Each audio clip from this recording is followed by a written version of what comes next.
is Max Stein, and I love video games. I'm the Megabuck. I really love video games. And my name is Raph. I also love video games. And welcome to the Game Treasure Podcast, where we discuss treasured video games of yesterday, today, and tomorrow. Warning, the Game Treasure Podcast is not for children or anyone with a brain, for that matter. This week's topic of conversation is a game that I've been playing the hell out of over the past 2.5 weeks. We're doing a segment that we haven't done in a long time, a segment that we don't have a theme song for. Someone say something funny in this episode and it'll become our theme song. We're doing a game pairing, our section of the our like run of show where we'll take two games and sort of compare and contrast either their mechanics or their history or their role within the genre with which they exist.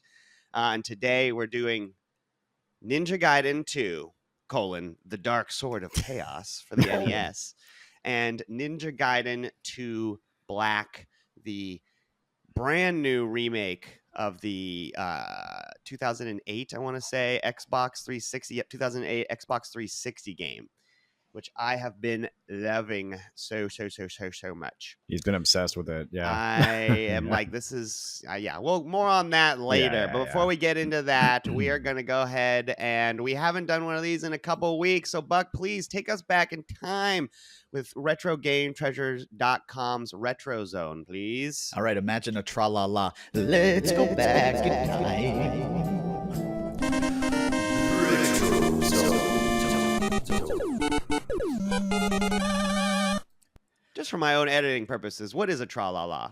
Tra-la-la-la-la-la-la. You're frolicking through the forest. Okay, I can do that. Frodo and Sam, and they're having third breakfast. Oh, that's even easier then. Yeah. I can just, okay, thank you. You can just rip. That's like when David Lynch wrote music for when David Lynch wrote music for Twin Peaks, or when he was like asking the guy, he's like, I want it to sound like the feeling of purple, and the guy was like, what? Okay, I guess all of this. I don't. All right, sorry. That's funny. I'm going to bring a game today that's a little obscure for most of us, but there's a couple people that are going to have a memory unlocked on this. I am talking about 1991's Kemco release, Lagoon, for the Super Nintendo. What is that? Wow. Is that a boat? Yeah, I don't know. It is not. No, it is not. It's very misleading. On the cover there. It's like this. The ocean has been parted, and there's a castle in the middle. That's what you're visually looking at. Okay, here, I see. That. Which is a pretty apropos cover, I guess. This is a fantasy action style game, kind of like the earlier East games or Soul Blazer, or maybe even like Link to the Past for further extension of it. It plays like that, like a top-down adventure game. Okay. The main character, Lakeland, is a prosperous country full of many people and their families. Lakeland? Lakeland. Yeah. Okay. Like Lakeland, Florida. Just making sure I heard that right. Yep. Nasir is the name of the main character, I believe, here, taken straight from the manual. All was great until something bad happened. It seemed that Lakeland is having a bit of a water problem, muddy water. An evil known as Zareth has polluted all of Lakeland's rivers and lakes, making people very sick and some dying. He does this in hopes to release the evil spirit which is hiding underneath Lagoon Castle. It said all was well until it wasn't. So, little boy, take up your wooden sword and kill God. Kill God. I mean, wait, no, don't save anybody. Just Jesus. Kill God. Yeah, sorry. No, it definitely plays like a top-down action adventure in this time period. Mostly moving up, down, left, right kind of thing. If you look at the visuals of it, you'll see that it very much so screams like East and Soul Blazer and Link to the Past, like I said. Almost kind of like Willow, also for the NES. Main character can get spells like ice and wind and fire and such. And he's also got a sword and a shield. And most of the fighting you do is in exactly what you're imagining if you're thinking of that kind of game. So, you know what this looks like to me? Mm-hmm. A solid 7. Oh! I love a good 7. Yeah, we've got ourselves a Game Treasure Podcast. Solid 7. Yeah, it's a really neat game. It's not gonna set your world on fire and be the greatest action RPG you've ever played, but it looks completely serviceable. And if you've never heard of Lagoon for the SNES, it's a great one to add to your collection. It's only like a $20-ish game, so it's a great one that we mixed into boxes when we're able to get our hands on some copies. like Buck said, do you like Link to the Past? Do you wish Link to the Past had occasional images of anime-styled characters talking to you? Get yourself a copy of Lagoon for the SNES. You fight a scary, blood-soaked dragon in it, which is different than Link to the Past. I like the little chibi character. He looks cute. His sword animation with slashing is a little weak, but Yeah. the environments look a little bit more mature and everything. But yeah, it looks totally serviceable.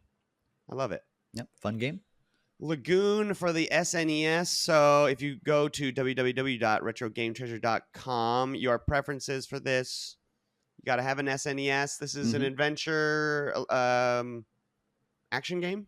Yeah, we also tend to we have an RPGs category as well too, which will group a Okay. lot of the action RPGs into there as well Right. too. So Wherever Zelda is, this is right next to that. right. So go now to www.retrogametreasure.com and start collecting video games the easy way today. Start your subscription. Go now.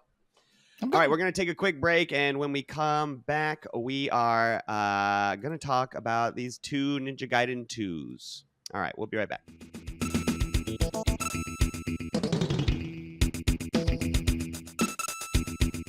Gentlemen, we are back, and tonight it is time to discuss Ninja Gaiden. I'm going to make myself disappear and smoke there. Ooh, it's special Oh defects. my gosh. So we're doing this game pairing. We're comparing I love doing this, comparing games that are basically the same. Ninja Gaiden 2 versus Ninja Gaiden especially 2. the name. Should So we the say two Ninja NES Gaiden and sequels. Xbox version? We've got that make it Ninja easier? Gaiden 2, best name for a video game ever. I mean, the Dark Sword of Chaos. Hell yeah. I don't know. sounds The third like a one's called made-up- the third one's called the Ship of Doom. Both of those names sound like the name of a video game and a TV show where people make a game that they don't know what games are actually called. You know what I mean? Like, Sure. yeah. Yeah. In Big or whatever, the guy that makes the toys would be like, "We're coming out with the Dark Sword of Chaos." Yeah. So this is a 1990s NES, Famicom, and arcade NES game, directed by Masato Kato. I don't know, Kato. Lead programmer on this was Yoshi Akai Inose. Maybe. Close Sorry if I enough. butcher any and all of these. The composers were Ryuichi Nita and Mayuoko Okamura.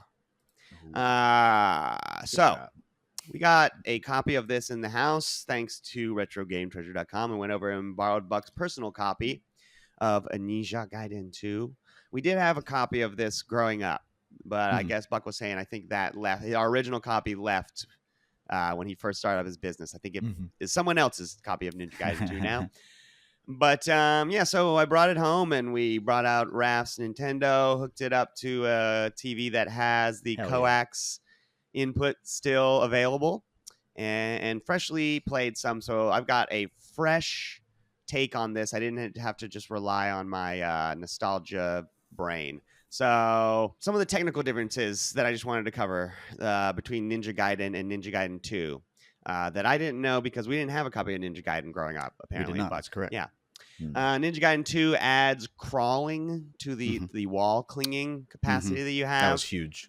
And it also lets you use your special powers that you get. You get these special ninjutsu powers along with your sword to attack enemies. You can use them on the wall in Ninja Gaiden 2. You couldn't in the first one. Oh, And, there were less of them. okay. And then most importantly, there's a unique power-up in this game that was added. So when you're traversing the world, you can either slash guys with your sword, or you can press up in the attack button to do like a special ninjutsu attack. It starts out as just like a ninja star, just like a regular-ass ninja star. But there's a bunch of different powers, ones that shoots a fireball upwards, one that shoots like one downwards, one that cloaks you in like sort of a wall of like a balls of flames. And then this one that they added, which is you get like a double. You get a straight up copy of yourself. That's That's like me up so many times. yeah, Messing me up the entire time. It's tinted orange, so it's a little bit easier to see. It's Yeah. not So like Raph is colorblind. It's no. not. It doesn't look exactly like you, and it's not like gray to be. So it's pretty bright, but it moves. It doesn't just like trail behind you in real time. Like it moves in the same exact route that you move, like with like a 1 second delay. Essentially, it's pretty interesting. Like so, if you you'll cling to a wall, and because you have just jumped off of one wall or something, and then your shadow will be frozen in mid jump. It's like a in the perfect middle of the tether. air. If you stop moving, it stops moving wherever it was. Right. Yeah, wherever it was, even though it's a few seconds, few frames, I guess you could say, behind you. It's how you but cheese then- every boss in that game. Right. If you're very useful clinging for to the that, wall, wherever he is in the position wise, if you press the attack button from where you are, he'll attack where he is.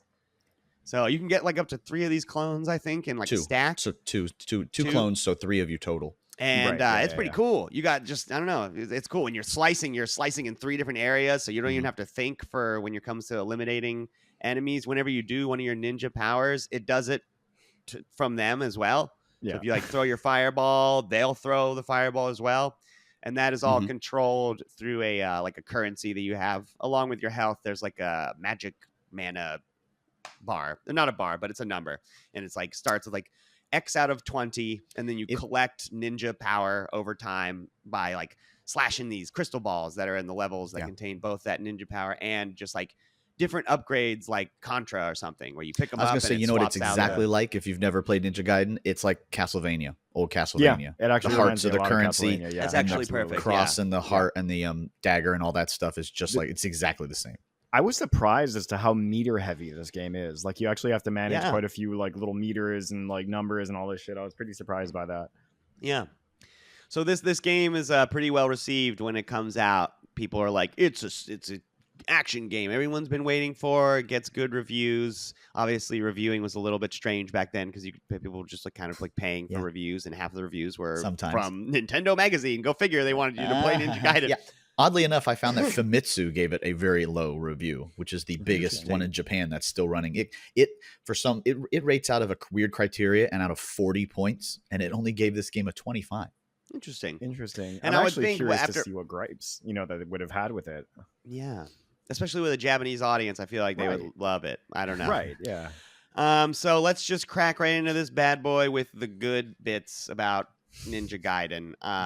We'll go around the table. I'll say what I like. We can, take turns talking about it in general. So this game, in my opinion, is really cinematic and action-packed. I put it in air quotes if you're just listening, just because it's just like it's as action-packed as it can get for the NES. You know what I mean? What do you want?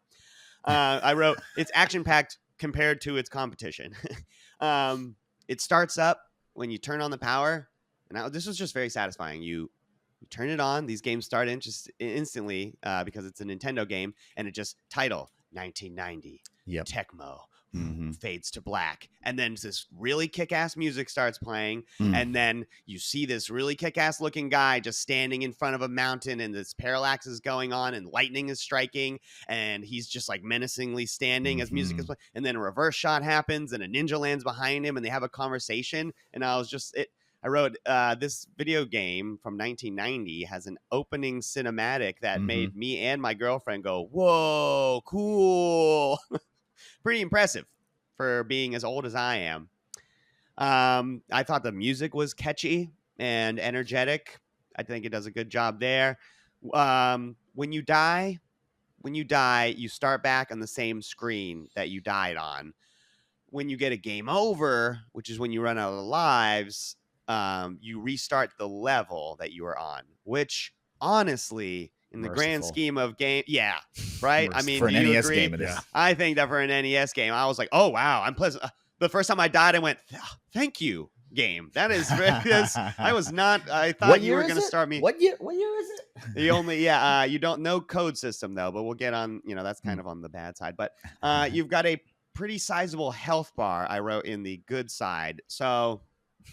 I guess this is my last point, so I'll pass it off to you guys. But, unlike Mario, it's like this game is saying, look, we know you're going to get hit. Like, that's kind of the point. Like, you're like a ninja doing combat. So it's not like Mario, like when you get hit once, you're just straight up dead. Or maybe you can get hit twice if you've got a power up on you.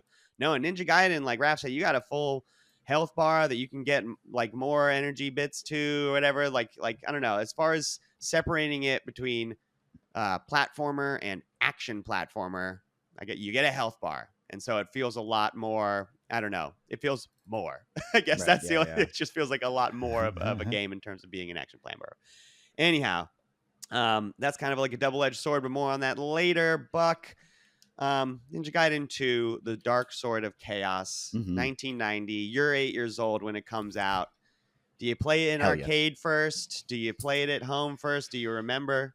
So Ninja Gaiden 2, what, believe it or not, was an arcade game. It was a Play Choice 10 game, which were the NES cabinets that had up to 10 different NES boards or variable boards in them where you could play them. The ones that usually gave you time instead of lives, because it was basically just an NES game. So I do actually remember playing this in an arcade, but it's not the arcade you're going to think of, because I remember playing this on a Play Choice 10 at McDonald's. Whoa! Hell yeah. What? The Cade. And The playing Nugget it Cade. and enjoying the crap out of it. I never played the first one, so I remember buying the second one with my own money and absolutely loving that.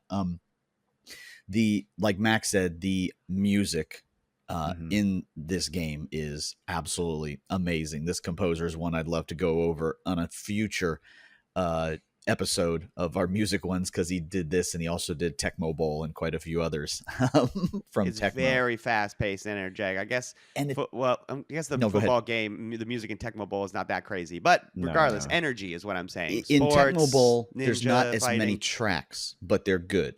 Right. In this, they're very varied, and they're pretty much all like rememberable and very good, and put you in that ambience of that. So Yeah, that every level has a different soundtrack. Which It was. nice. I realized, I They think, at better a be young good. age that. You're gonna hear them a I lot.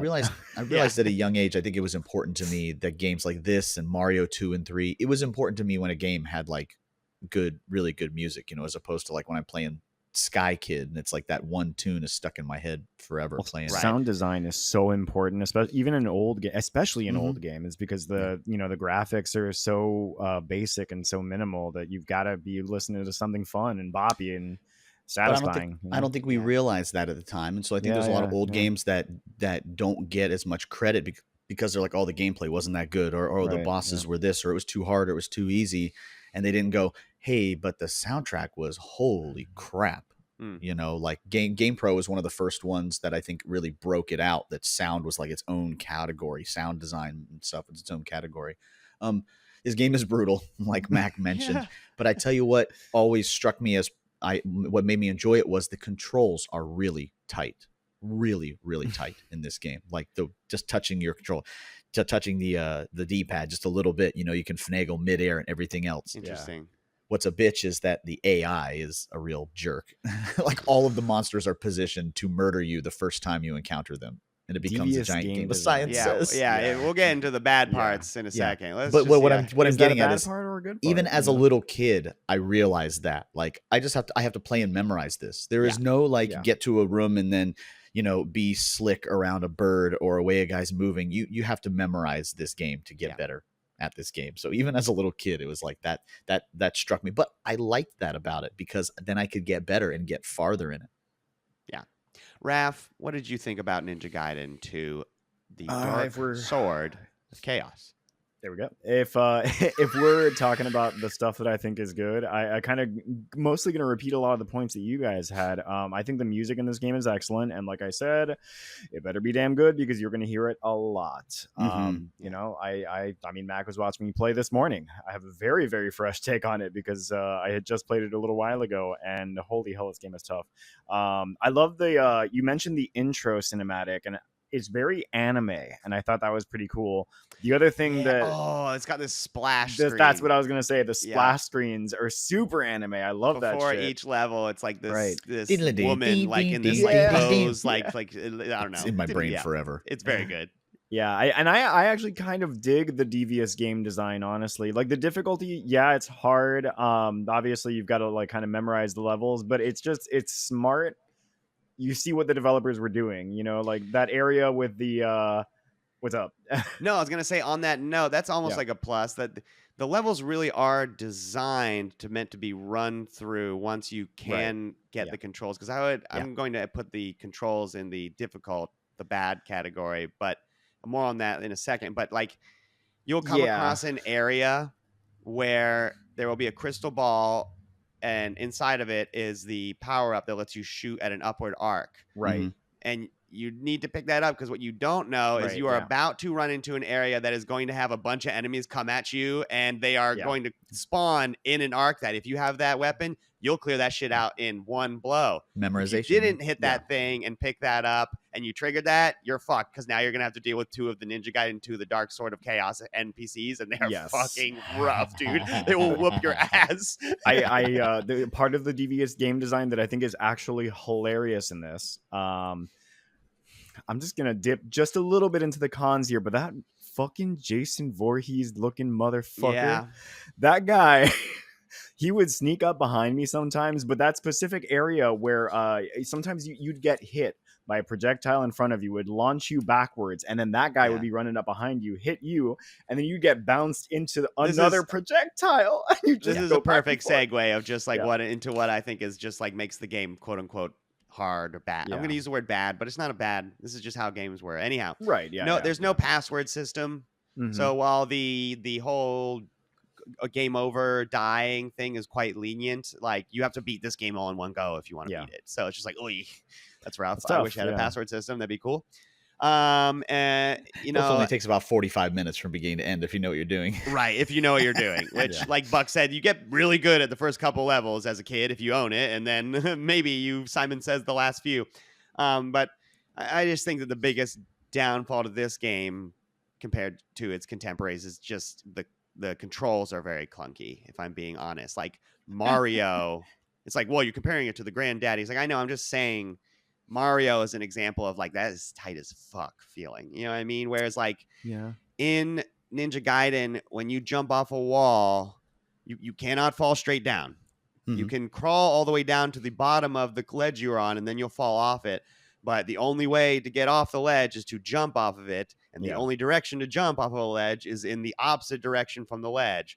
If you're at the top of a ledge and you want to just go like whoop up to where you're trying to go, you have to press left, jump, and then press right. And I knew that from a child from playing it, but Raph and Tish both, I let them play it, and they're like, "Can you do that?" And I was like, "Yes, you can. It's just very hard. It took me a few minutes to actually get up onto that ledge, but I finally got it. But holy hell, man, it's tough. Your sprite is just like the hitbox on you is much bigger than it seems, and but that's like a double-edged sword because you can actually attack much farther than you realize. Like your sword actually goes like several pixels past the end of your sword, which is like I said, it's a catch-22 because when you're fighting the bosses, if you know that, you're like, oh, I just get more space. But if you don't know that because you're just playing it for the first time, you're like, why am I just getting my ass whooped over and over again? And like I said, I let Raph and Letitia both play this, and they both were like, I was like, you have to get farther away. You have to get farther away. It's just, why? And I was like, it's just the game is,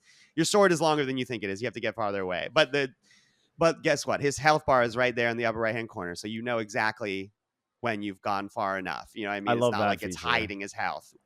It was always annoying to me though that the bosses have no they have no indication of hit marker other than the health bar. So if you're not paying attention to it, you're like, am I hitting him? Am I hurting him? Is that killing the boss? Like I remember that as a kid going, what? That was one of my cons, honestly, that this game doesn't have any hit confirmation. Yeah. Well, you got a health bar. You just got to learn. It's a learning curve. Exactly. Yeah. I mean, and most enemies die in just like maybe 1 or 2 hits. But yeah, the bosses, when you get up to the bosses, you got to pay attention to that meter. Yeah. And then that with the wonky hitboxes makes it where you might accidentally kind of even walk into them. I thought the controls were actually fairly tight. I kind of agree with Buck on that.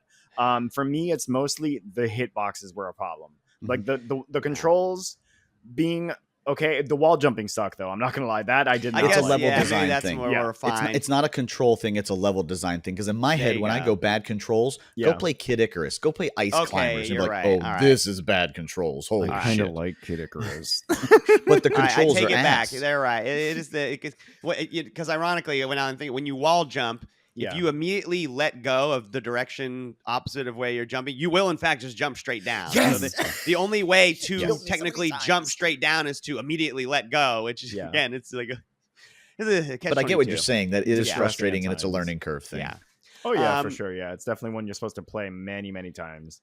Because I wouldn't knock the level, like there's a level that has wind in it that will gust you back and forth.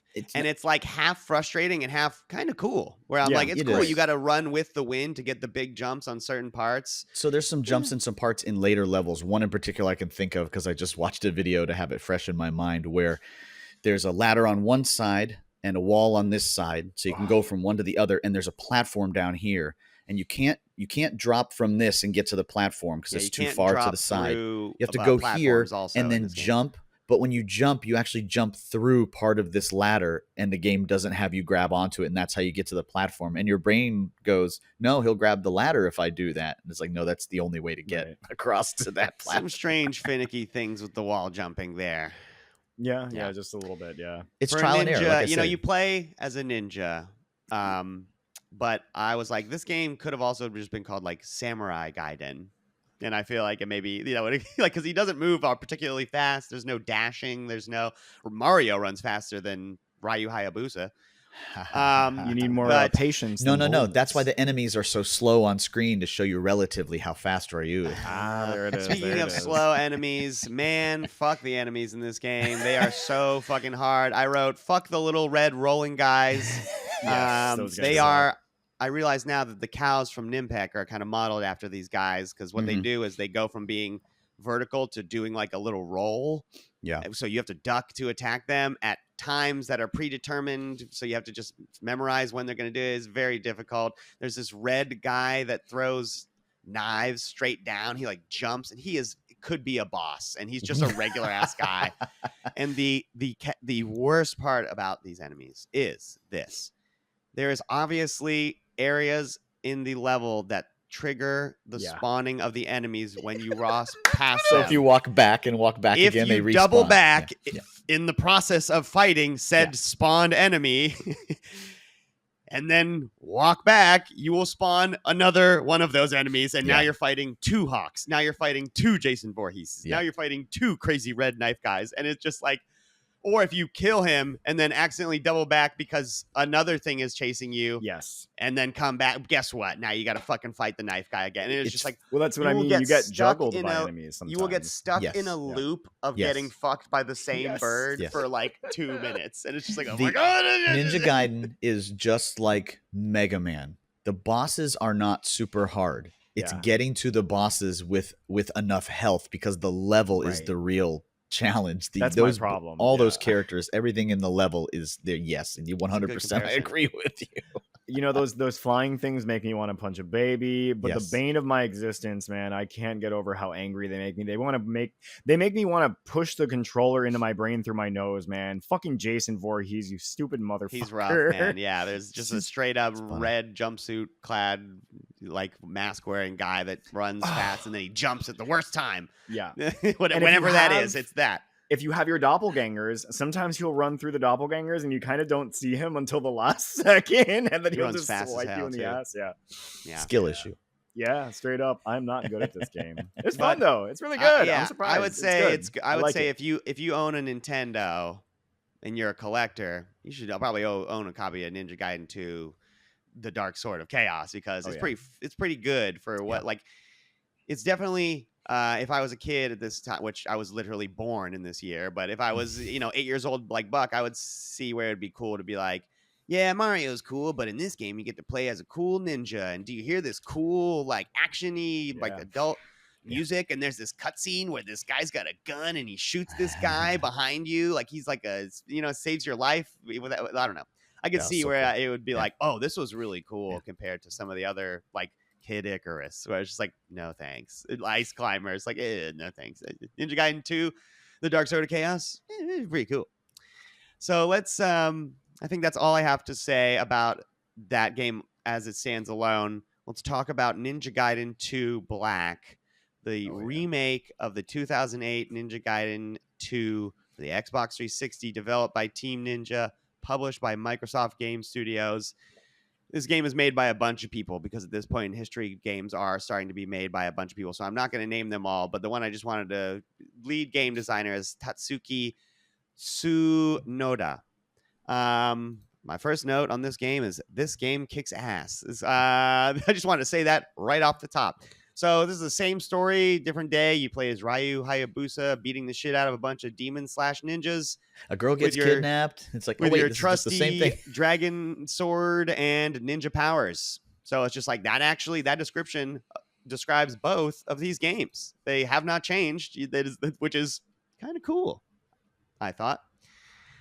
So the good of this game, I was just like, man, this game was such a fucking breath of fresh air for action games for me. I was just like, this is, oh my god, it's like a platinum games. Like it understands that I just want an action game. I don't want the storyline. Like I would play an RPG if I wanted the storyline. I wrote in my notes, story. Who needs it? Why would you want to waste your time learning about story when you're playing an action game? I want to fucking kick the shit out of stuff.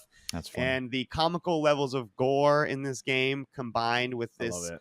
which let's see if I should talk about this now because I feel like the dismemberment and execution system Oh my is god, so fucking the best cool. thing. Yeah. I was like, just put this in every action game. I just whether it's a Gundam game or whether it's the next like God of War, put this in the next God of War and I'll play that shit. This game reminded me of God of War. Of like for some reason, something about it reminds me of. It's a very old school in its game design principles, and it kind of reminds me of classic God of War. Mm-hmm. A lot. And I wrote that in my notes about the music as well. It was just like, because it wasn't, it did, Epic. the soundtrack doesn't hit me as hard as NES Ninja Gaiden. It's No, really just more like God of I War dug it. soundtrack. It's Yeah. okay. It's It's no, not- it's very- bad. you know what? Very 2000. They're both of the soundtracks for this game are very of their era. You know what I mean? Like this is very 2008, like electronic, like That's techno true. music. Like you know, Yes, I could call imagine that Darude forgettable. Sandstorm playing over this. Like Right. I call that, I call that forgettable music. Exactly. And Yeah, how yeah. many other We talked about it in our Sandstorms video are game there? music episode where it's just like sing to me the theme song of God of War Ragnarok. You True, cannot, true, however, true. tell me hum to me the Final Fantasy tune, Right. and you can't. And it's not saying that they're bad. It's just Right, they're yeah, not yeah. they're There's not something memorable. to do with Not the way memorable, the yeah. music was made in that era. There's less thought because they needed to make more or something. I don't know. Mhm. That's not what we're here to talk about. Go see Right, our right, music right, right. episode if you want to hear us talk about that. I love that this game just gives you weapons constantly. Mhm. You're just always getting brand new weapons and brand new special magic arts that are just like in Ninja Gaiden. It's just like you get cool, badass ninja moves that you can, like throw a fireball or shoot lightning or fucking slash guys with wind powers.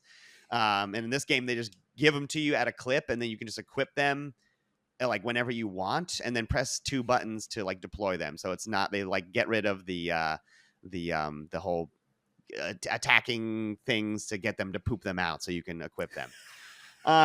So and then while we're on the topic of weapons or whatever and these magic arts, it doesn't seem like any of the weapons have a downside. It seems like the game is literally just like whichever fucking weapon you like, buddy, you just have at it, bro. It's Love not that like that spear. Star Wars game where it's just like, oh, for these enemies you kind of want to use these Mhm. weapons, and for these ones you want to use these because It's more like God of War. it's Mhm. more like, where it's just very liberating. You find your And- play style, and then you use the weapon that's Yes. appropriate for that. Yeah, for sure. But I want to double back on this because I want to gush about this, the dismemberment and execution mechanic that I talked about before.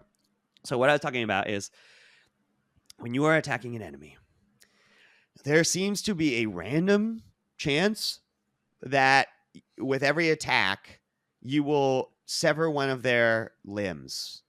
Mhm. It seems that like the chance of this increases the more attacks you do to them, but every once in a while, just like on the first attack, you'll just like boom and take off somebody's arm or something. And then if an enemy is missing a limb, you can walk up to them and just press the hard attack button, and Ryu will do a fucking straight up like execution on them, like where the camera comes sweeping in like close up style on you. And it seems like there is a never ending supply of animations for these Yeah. executions. It's like, Yeah. it seems like from every angle that you approach the person who you've dismembered, and depending on what like body part you have dismembered off of them, you will get a different fucking kill animation. Yeah. And they're all brutal as fuck. It is awesome. It is so good, and I've never felt more. I just want to feel strong in an action game. I think I've talked about this before. Yeah. Yeah. I just want to feel Yeah. strong. making it hard is not like Dark Souls is the only game that I've ever played where it's hard and I like it. And that's because it's the joke. It's so extremely hard for the entire thing, and everything is so over the top that it's almost funny. And guess how many Dark Souls I've beat? One of them, and it's Dark Souls. And I did it and said, I think that's enough. But this game says this no hey, slouch, though. Dude, it's no slouch, but you just are you're a killing machine. You are a living can opener. You just come through a hall of guys and just take them apart. Yeah. You will. I cannot describe to you how good it feels. And I heard Raph what's say inside that can? Whoop ass. Blood, tons and tons of blood. I heard Raph echo this sentiment. It never gets old. It feels incredible to watch a group of guys come running down the hallway, and you pull up your guard, and then one of them goes to swing on you. You dodge his attack, hit him, take his arm off, execute him in one fucking shot, turn to the next guy, take his arm off, then turn to this guy, attack him a few times, turn back to this guy, execute him.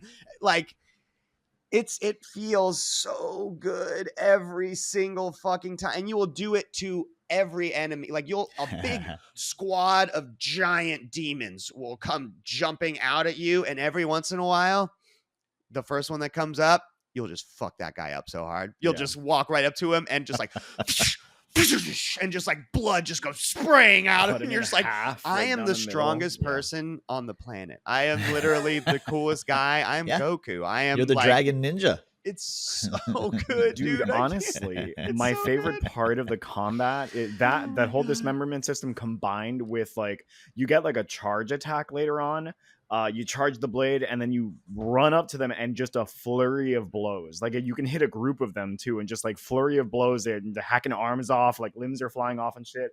And then you can do shit bouncing off the walls. I love that you can jump off the walls onto people. It's really good.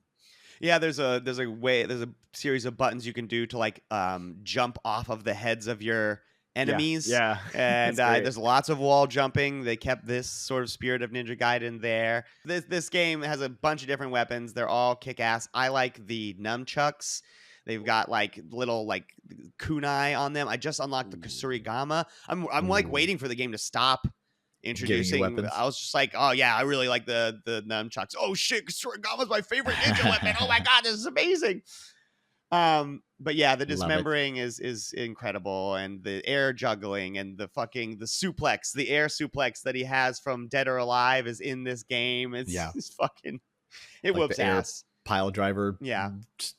Izuna drop. That's what it is. Izuna drop. Yes. This game is the anti Dark Souls. That's the best way that I could. It's the same difficulty level, but it's it's got a completely different combat style. I was watching Raph play, and I think the common consensus is you do not dodge as much in this game as you do in Dark Souls. I was in Dark Souls mode when I started playing, and I was in FromSoft mode where I'm constantly thinking that I need to be dodging, and it's just no, block. Ryu Hayabusa's block. You want to. It's a lot more like a fighting game where it's just you don't want to stick your neck out there unnecessarily, especially you're surrounded by guys most of the time. So it's you kind of block, bide your time, and wait until you definitely see something coming. And then, because you can dodge out of your block. In fact, that's the only way to dodge is out of your block. There is no button to dodge. And so it's almost you kind of have to play footsies with all the enemies. You can't just dodge up to them and then dodge behind them and then dodge. You kind of have to walk up to them and then post up and be who wants some? And then when the first one comes, you kind of do your plan of attack from there. I think I wrote that Dark Souls is about observation and strategy, whereas Ninja Gaiden is about spacing and precision. Yes, the spacing is really because of in Dark Souls, if you walk into a room and there's 12 guys in there, you're holy fuck. I'm dead. You know what I mean? Whereas in Ninja Gaiden, you walk into a room full of 12 guys and you're all right. You didn't. I got bring 12 enough. Guys, no problem. You just kind of, and you don't have to. Where's the rest of you? Yeah, right, exactly. Yeah. Let's fucking go. In Dark Souls, to be really, not hyperbolic, if you came into a room with 12 guys, you would go, okay, I'm going to kite them into the doorway and then use this as a funnel to fight them one at a time, and you know what I mean, whatever. Yeah. In Ninja Gaiden, it's just kind of let's fucking go, bitch. And then it just becomes a matter of I said this to Buck, I think during one of our streams, but I've done martial arts my whole life. I've done Taekwondo for 22 years. And we sometimes do an exercise of fighting multiple people at once. And the trick to fighting multiple people at once is to get them in a line. Separate them. So if you keep one of them in front of the other, you basically pick one that you're going to fight. Yeah. And then you position yourself so that everyone else is behind that person. You circle around them. Right. And so Ninja Gaiden, like that, I think that's the trick to getting the combat in Ninja Gaiden 2 Black, like down pat, is just sort of like Raph said, not using your dodge to necessarily always circle behind your enemies, but to sort of post up, pay attention when you can. If you can dodge, but it's not necessary unless like someone's got this big heaving attack coming that you just cannot block. But it just becomes, like I said, a matter of making sure that you don't get surrounded. I mean, it's like a backdash in a fighting game. You backdash so you can kind of like get ready for their attack, and It'd be like if you were playing a version of Street Fighter 2. I know they have like sides-going beat-em-ups and Tekken and whatever, but if you were playing a fighting game in which it's you with a huge health bar versus a bunch of fighters, you know what I mean? You'd want to fight them one at a time if at all possible. I digress. Right. This game's combat whoops ass. Buck, I don't know if you remember how much. I know I've been talking a lot, but I'm gonna get into the bad before we start comparing and contrasting these two directly. There's not much bad. Okay, I really only wrote that there is occasional platforming bullshit sections that just really suck ass. That give me Mortal Kombat Sub-Zero Mythologies flashbacks. There is a level after you beat this like water dragon where there's these big columns that are jutting out of these large body of water, and after you defeat the dragon, you got to climb up on these columns, and there's a bunch of these like little ghost fish creatures that are very hard to fight because they're so small, and because the only attack they have is that they bite onto you and cause you to like enter a fucking quick time thing where you have to shake them off your body, and if you fall, you go all the way down to the bottom. You have to land in this body of water and then go like back to the place where you start, jump back up the thing. And I ended up falling like 6 or 7 times and out loud said like, well, this isn't fun at all. This is not the fun part of Ninja Gaiden. Hey guys at Team Ninja, I'm not playing this game for that. That really sucks. Like that's our bad. We forgot to take it out. Actually, that was like really the first bad platforming I encountered. And that was like 7 or 8 hours into the game. So it was just like, nothing can have nothing but perfect level design, right? But yeah, Raph, what notes did you find on here? I really had one problem with this game. I mentioned that the game design is very much in 2008. It's very old school. And actually, for me, it was the camera. I found myself getting killed because the camera more often than not. In most big wide open areas, it's all right. It's when you get into like tight hallways or when you get into areas with a lot of foliage, sometimes the camera will actually get behind the foliage and obscure your vision, which could be problematic when you're surrounded by ninjas. But it could have maybe used a rework. That's about it. But honestly, that's really my only complaint about this game. It's so much fucking fun, dude. Yeah, it's like you can feel it. Yeah. Like if you're, for example, running up a spiral staircase fighting guys, which happens a lot in this game. Right. You can feel the camera like fighting against you as you're attempting to like spin it in the corresponding direction that you're running, so you can see and you can like feel the torque of it like trying to be cinematic. And I'm like, no, I just want to see. Like, I don't know, but yeah, what are you gonna do? It's a 2008 still a lot of games in that generation that had not perfected that, which is interesting because I was watching something that talked about some of the Sonic 3D stuff, and one of the decisions they made in like Adventure 2 was that the camera is always pointing in the direction you're supposed to go. Interesting. And that's how the camera system works in that. There is a mechanic where you can hold down the R1 button. Normally will put the camera behind you for a moment. And if you hold down R1, it'll like slam the camera to where you need to go next to let you know in case you get lost. And I was like, that's helpful. I like that. Yeah. But yeah, man, I like it. I really, really like this game. It's got these, in Ninja Gaiden fashion, really cool cutscenes basically before or after each level. And the story is kind of totally bonkers.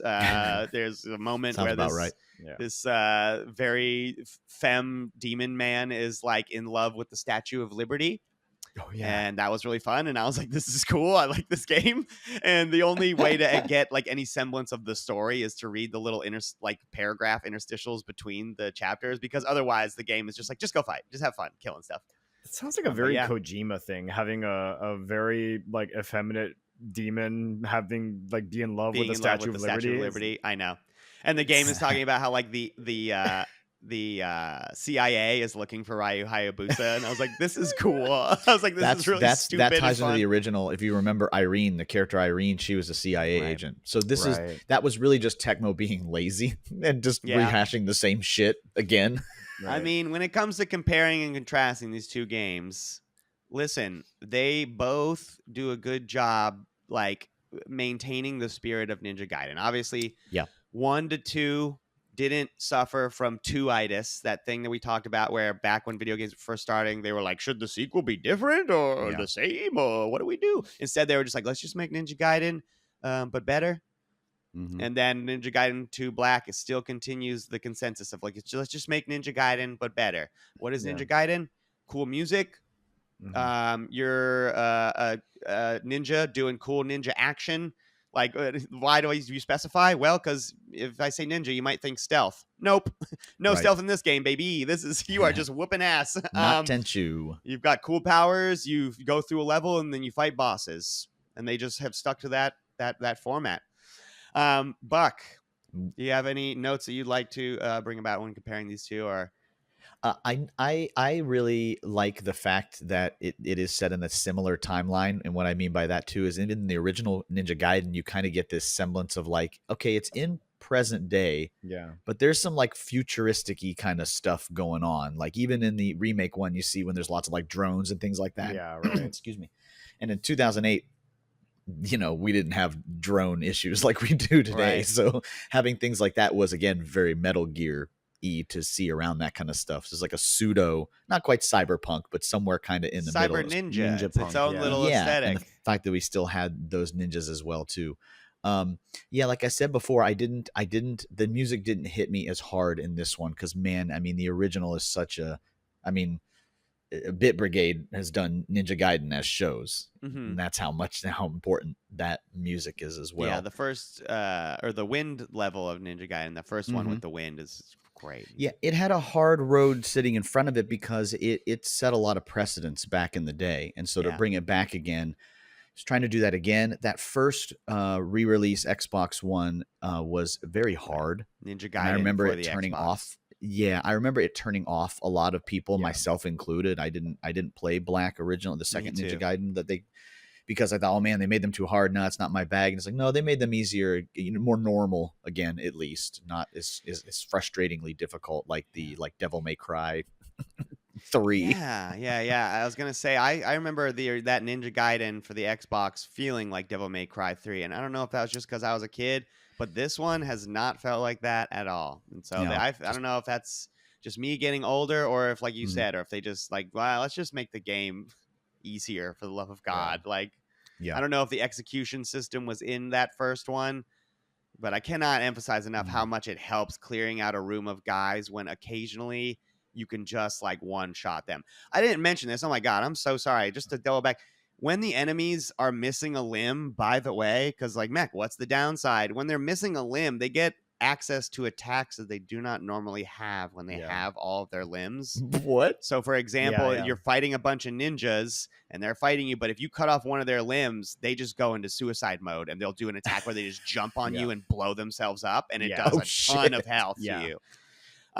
Which is not a problem because we didn't mention this, but after every like big encounter that you do, you get all of your health back, like up to like you lose points off of your max health like over time, but after you are done, like clearly done with the combat in an area, your health bar just like whoop, goes like all the way back up, and it's just like, thank you, game, like because it just says like, hey, you know what you should be doing? Having fun kicking ass. Yeah. Here's some health. Go kick some more ass. And I'm like, yes, let's go. It should be content that you enjoy, not having to get over this giant fucking mountain. Right. Yes. Let Dark Souls do that. Yeah, if they had done that in OG Ninja Gaiden 2, I might have gotten past the second level.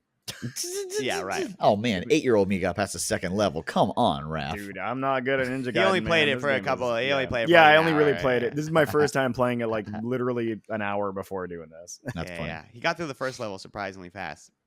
But yeah, so we're ready to move on. I think the general consensus is that there's a new Ninja Gaiden coming out that got teased, and now I'm excited for it because now that I've played Ninja Gaiden 2, the Dark Sword of Chaos, and Ninja Gaiden 2 Black, I'm like, Now yeah, you're ready for you know Ninja what? Gaiden Blood Rage. Is that what it's called? Devil May Cry and Ninja Gaiden, I think I'm going to give the edge to Ninja Gaiden. I think I like Ninja Oh. Gaiden. It doesn't fiddle with the storyline of Dante and all of his melodrama and all of this shit. Like, Ryu Hayabusa says nothing in the game. And I'm like, let's fucking go.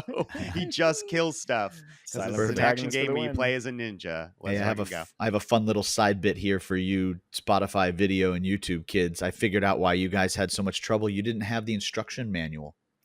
There And it the instruction is. manual shows you the little kick up jump Mac was talking about, and it shows you Really? some tips on how to How to do dispatch it? enemies. That's awesome. God, Look I've at said this before. artwork, though. I wish they still had those. It videos. gives you game a manuals. it gives you a recap of the story from the first Ninja Gaiden, and look at some That's of this gorgeous. Oh, artwork. that's awesome! Holy fuck, I love that ink Wow. work. Yeah, it's like like a little comic book. black and white Yeah, style. Or it's like Alice in Wonderland where they'd have like one picture per Right, like a page. storybook. Uh-huh. Yeah, Cool. That's beautiful. Yeah. that is gorgeous. Switch over to video. Check that out. All right. That's enough for Ninja Gaiden, guys. I think we are ready to take a quick break, do our what else you got, and head on out. Let's go.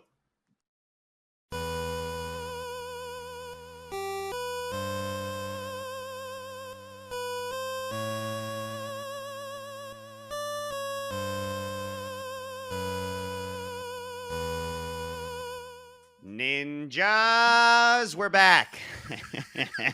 Ninja. Ninja. That's a deep cut from a terrible movie. We are back, and we are at our What Else You Got, the section of our show where we can bring anything else to the table that we've been doing, be it video game or otherwise. I've got the perfect What Else You Got, which is I borrowed a physical copy of The Messenger from Buck while I was Hell over at his yeah. house getting Oh, Ninja yeah, dude, Gaiden I and love that played game. about 30 to 45 minutes of it and was immediately like, oh my, this is very good stuff. I didn't know I This is- needed Ninja Gaiden Oh, in Metroidvania. Yeah, Oh my goodness, this is very good. So it is Sea of Stars by way of Ninja Gaiden. yeah. I mean, they took Ninja. I know I haven't gotten to the part where it turns into a Metroidvania. Spoilers. Yeah. If it's a very old game by now. I Yeah. think it was like 2018 or something. And it's not necessarily spoilers because you still have to play it and see it. But Yeah. anyhow, it starts as a Ninja Gaiden clone, it's specifically as an 8-bit Ninja Gaiden clone, and then it does at one point become a 16-bit Ninja Gaiden clone. Mhm. But there's like a little story inserted into it, and a pretty funny meta story that reminded me a lot of Sea of Stars, where it's sort of like given the occasional like wink, like I'm a video game, wink.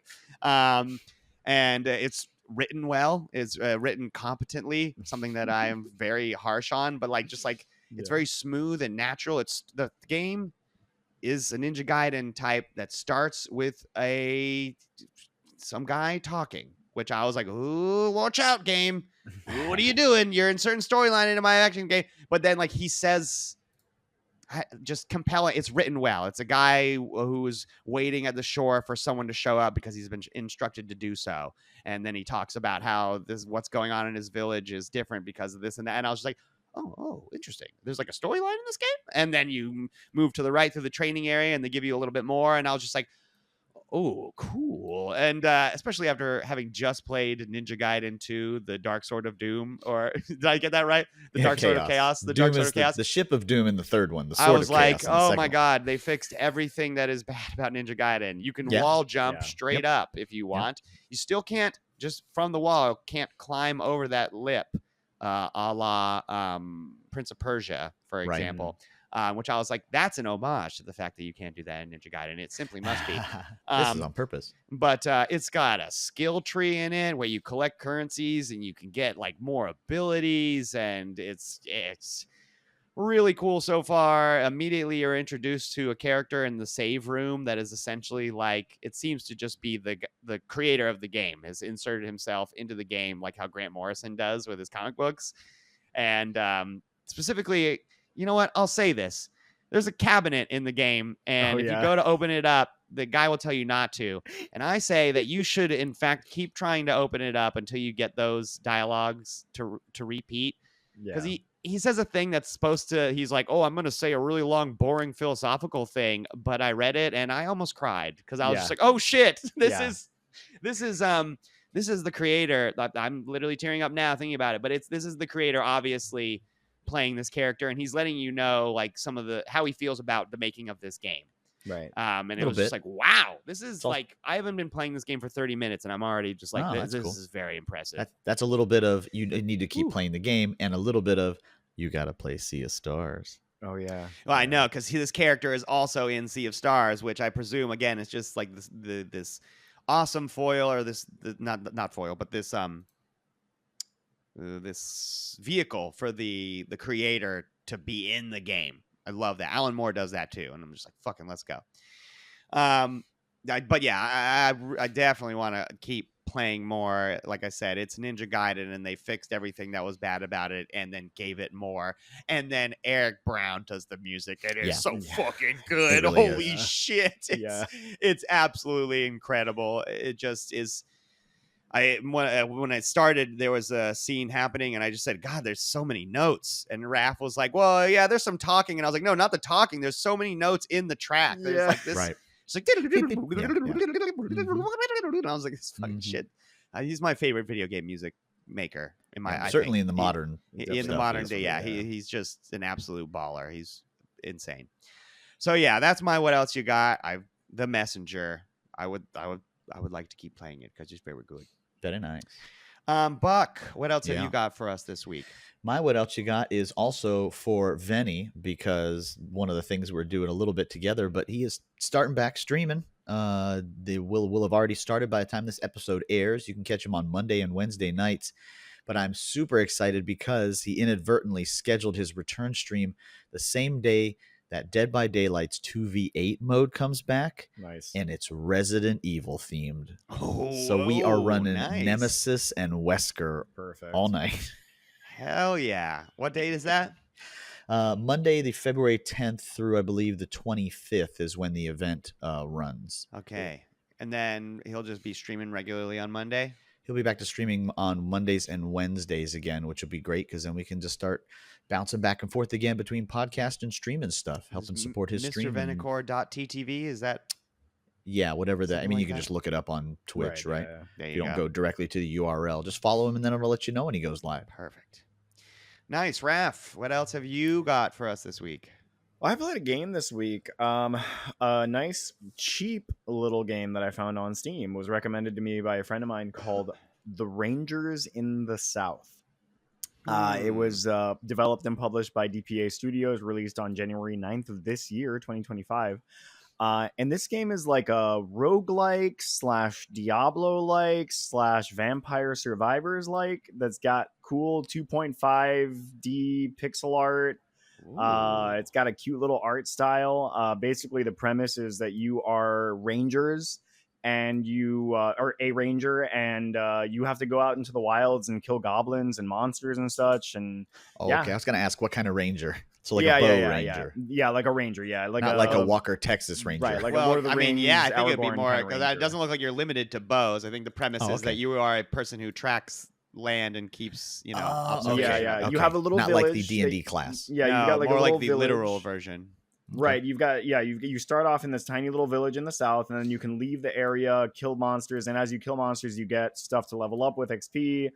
You find gold, you find the different plants and stuff that you can sell for like alchemy reagents. It's very fun. $3.99. I was playing a little bit earlier today, and I was having a fucking blast, dude. Like I was doing a run. I guess when you die, I haven't died yet. Actually, it's actually surprisingly easy as far as I'm at right now. But apparently there's dungeons and a lot of really crazy shit out there too. A lot of different environments, but it's a roguelike. So, you die, your character dies, but all the stuff I think that you get in the world kind of is still sort of there, like all the areas that you explore. It's a big open world sort of game too. Like it's got a pretty big map as far as I can tell so far. But yeah, it's a lot of fun. I've had a blast with it. Check it out. It looks beautiful. Yeah, I love the art style. Looks gorgeous. All right. That was The Rangers in the South. Yeah, The Rangers in the South. It's $3.99 on Steam. Mouthful. All right. That does it for today's episode of the Game Treasure Podcast. Thank you so much for listening or watching. Watching would be good. Hey, do us a huge favor and go like and subscribe. Listen on Spotify. Listen and /watch on YouTube. Whatever you do, listen all the way to the end, which is where you're at now. That would be nice. But yeah, go to Spotify. If you listen on there, even though you listen on YouTube already, even just once, that would actually help us out a lot. Because all we need to do is have 100 different people listen on Spotify to begin trying to run ads. And we get way more than that on something YouTube. like this. So. Yes. Oh yeah. So yeah, thank you so much. You can also catch our streams on YouTube. Raph does his scary stream on Sundays. I do Baldur's Gate on Wednesdays. We'll do the watch along on Thursdays, and then there's scattered streams in between there every once in a while. And of course, Mr. Venacor streaming on Monday. You can reach out to us via email with any questions, comments, or video games you like us to play at gametreasurepodcast@gmail.com. Head on over to our merch store. You can find that in our link tree. You can get King of Video Games mug, choose your host t-shirt. I got some coming in the mail now. Nice. That I can show off maybe in like the next episode or whenever it arrives. And finally, and most importantly, you can head over to our Patreon at patreon.com/thegtp. Subscribe there and you'll gain access to our exclusive content. We've got 2 episodes out for our UFO 50 deep dive series where we get very, very, very in-depth on each and every single game in the game known as UFO 50, one line at a time. You can find links to all that stuff and more at our linktree /thegtp. We want to thank Crunkwitch for the use of our theme song, Clash of the Droids. And of course, we would like to thank RetroGameTreasure.com. Owned and operated by the Megabuck himself, Retro Game Treasure is a subscription service that takes the hassle out of collecting retro video games. No more hunting, no more guessing, and no more wasting time. Instead, you simply go to www.retrogametreasure.com, become a subscriber, pick your subscription tier, tell them what video game consoles you collect for and what types of video games you like to collect. And then those games arrive at your door at the end of the month, every month, for you to pick up and play right then and there. Refurbished, guaranteed to work. It is fantastic. Want to start collecting a new console? That is no problem. You can head on over to their console shop page where, whether you're a member or not, there are great deals on new and refurbished consoles and accessories. Start collecting games the easy way today with RetroGameTreasure.com. Hit me with your new subscribers this week, Buck.